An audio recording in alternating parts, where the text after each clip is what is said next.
think it's time to run straight into a kata. Woo! That's right, we're doing another DataMiner kata. And it's going to be super exciting because today I have a brand new guest. We haven't seen Rui here yet, but I'm gonna ask him to introduce himself. So, as usual. So, who are you and what do you do here at Skyline? Hi everyone, I'm Rui. I'm a DevOps engineer, and lately I've been focusing on programming demo applications and proof of concepts. Perfect, yeah. So we've got Rui right here with us, and he's done a lot of work, as he just told me. So thank you very much for putting in the effort, because you have a very awesome demo tutorial for us. We can have a look at. What is it about? What is the topic going to be today? That's right. The topic today is the DOM viewer. It's a low-code application, and you probably heard about the demo editor or the DataMiner Object tool. But unlike those that, for example, allow you to create DOM models from scratch through dialogues and forms, or like the DataMiner Object tool that focuses on instant squaring capabilities, the DOM viewer is designed to help you not just see, but also understand the DOM modules through visualization. It displays entities and relationships through an interactive graph. And then, if necessary, to drill down from there. Yeah, great. Okay, so we're going to have a look together at this DOM viewer that Rui has prepared for us, or at least going to show us this. It's been on this screen for a little bit in the corner of my eye. I gotta say, I am a bit worried because, oh boy, look at this. That is quite a complex looking thing, but I'm hoping you're gonna tell me now, oh shucks, Jan, it's not that complex. I'll go through it with you one by one, please. Well, no, what am I looking at? What is this? It is not that complex. This is the first page, and the first page shows you the standard data model. Okay. The standard data model is a single unified DOM model to capture a wide range of business and operational metadata. Yes. It's the model on top of which DataMiner standard applications are built on. Right. And this is how it looks like. Okay. So each node is a DOM definition, and you can also see the relationships between each definition. Yes. So if I click or hover over a DOM definition, you'll be able to see which model it's come from, how many sections and field descriptors are inside. Right. If you hover over a relationship, you will see the field descriptor that is referencing that other definition. Okay. So let's go in and drill down and open the definition table. Right. This will open a table just like this that will show the field descriptors inside this definition. They are grouped by sections. In this case, we're on the contact information, but we can move forward. Building speeds, so those are like the tabs at the top? The tabs at the top represent the sections indeed. Great. But you can also control-click to deselect the tabs and list all field descriptors inside this definition. Okay. Each field descriptor is displayed its name, its type, description, and of course, accessibility flags. For multiple sections, they're appropriately marked just like this. Right. So you did that with a control-click just to uncollapse everything there and then show you what's in there. And just as a quick recap, so the DOM that we're seeing here is these object models. That's pretty much like a database in the background. So you said it's showing metadata. So I think we've had a previous episode about DOM. So if you are kind of going, what's going on? I would say, don't worry, have a look at the previous one. You can see a link down there or up here, or oh no, marketing hates when I do that. And they now need to edit. Oh, they're not going to do that. No, they're not. But anyway, have a look at one of the previous DOM videos just to be sure you're aware of the basics of what it is. So it's about database, it's about metadata, storing all of that. And we'll have a look at it through this amazing viewer. So we clicked on this, we have those contracts, field descriptors, we have all those sections at the top. That's right. With the different columns there, what is it, the rows in their currency, discount, so all that metadata. That's right. Awesome. They're different for each definition because, of course, we're looking at the model. Yes. Additionally, you can also open the behavior definition. For example, let's open an interesting one for jobs. It will show you the job state transition. So instances of jobs can transition through all the way from draft to invoiced. All right. Yeah. So different states for, that particular piece of data then that we can go through. And that's pretty much it for the first page. Let's go to the second page. The second page is very similar to the previous one, except for the fact that it will not just display the standard data model, if present in your system, of course, but it will display all models found in your system. Okay. And on the left, you can see that there are filtering options. You can filter on module, like so. And you can filter also on definition name. It's especially useful if you're trying to understand a specific model. You can simply control-click on the definitions and see them pop up and how they relate to each other. That's very fancy. That's awesome. right. Yes. Awesome.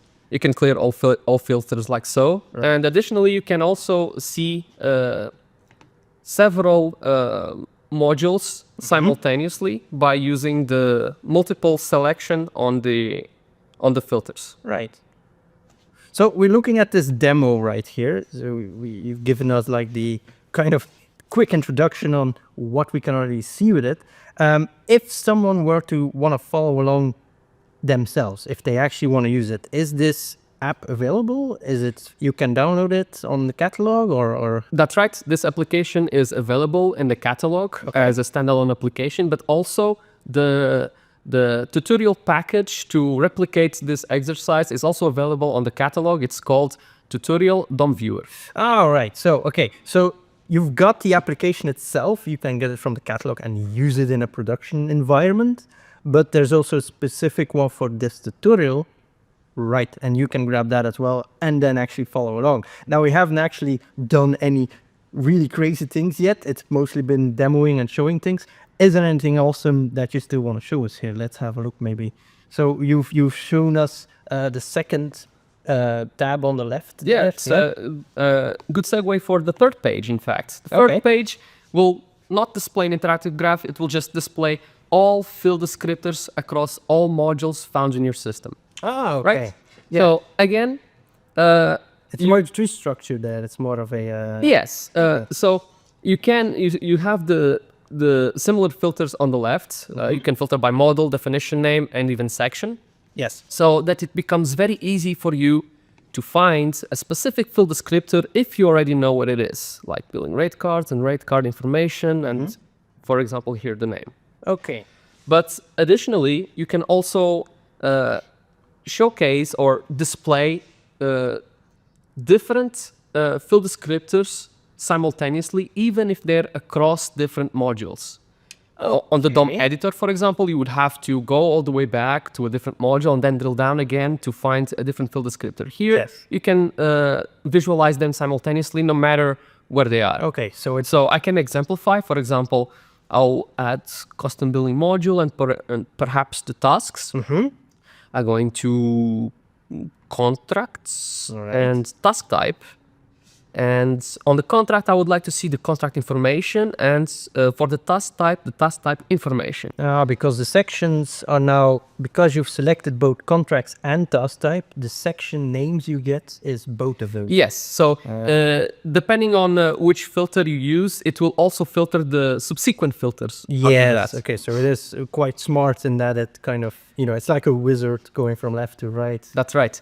And if you do not know where the field descriptor that you're looking for is, you can make use of the extensive filtering capabilities that traditional tables already offer. For example, let's look for field descriptors that have rate card in their name, because we're looking for rate cards, for example. Yes. We apply, and then we can proceed to further group them by module and subsequently by definition as well. And let's collapse these to make it more easy to understand.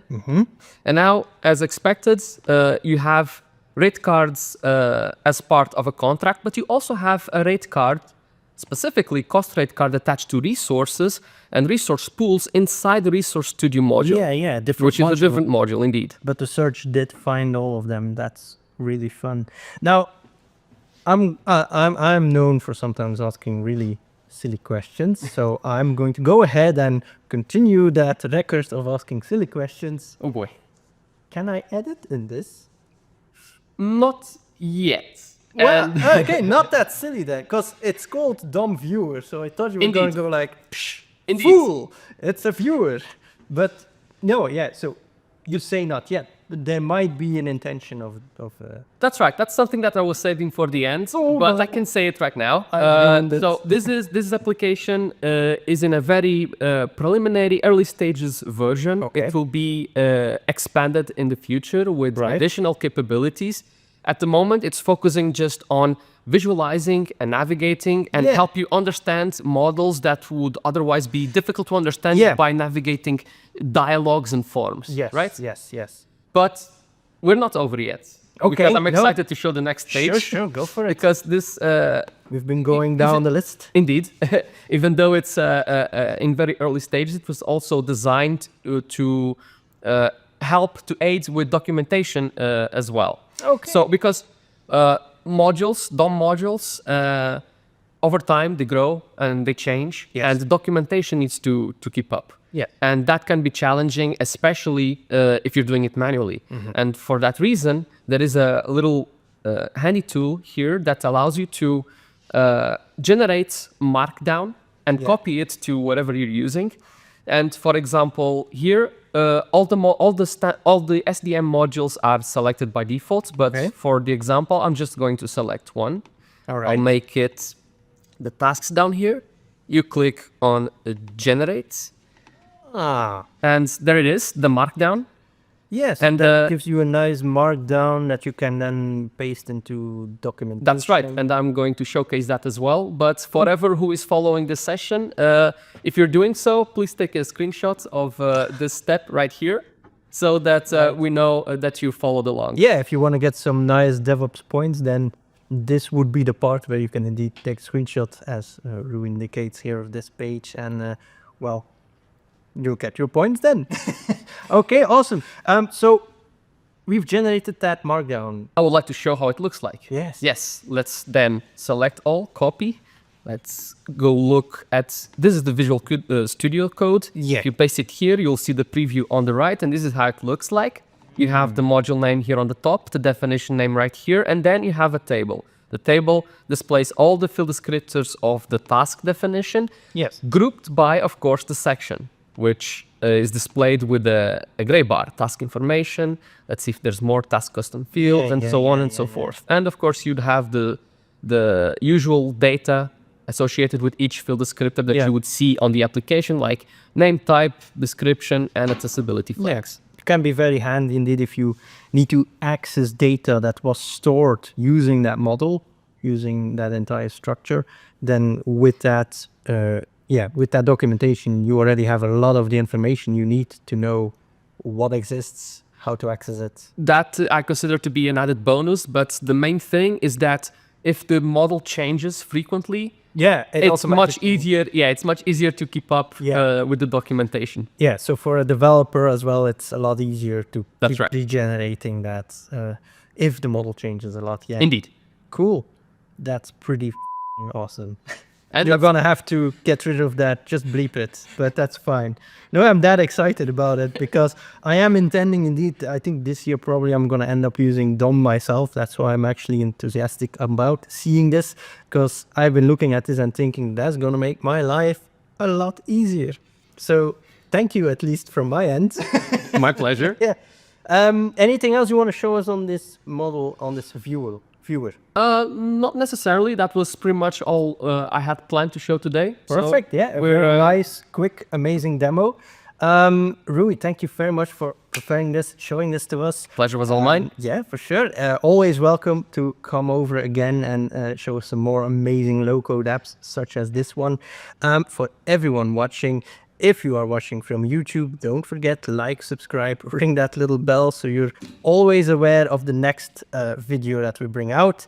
Other than that, don't forget that screenshot if you want to get your DevOps points. And other than that, I'll catch you on the next one. Goodbye.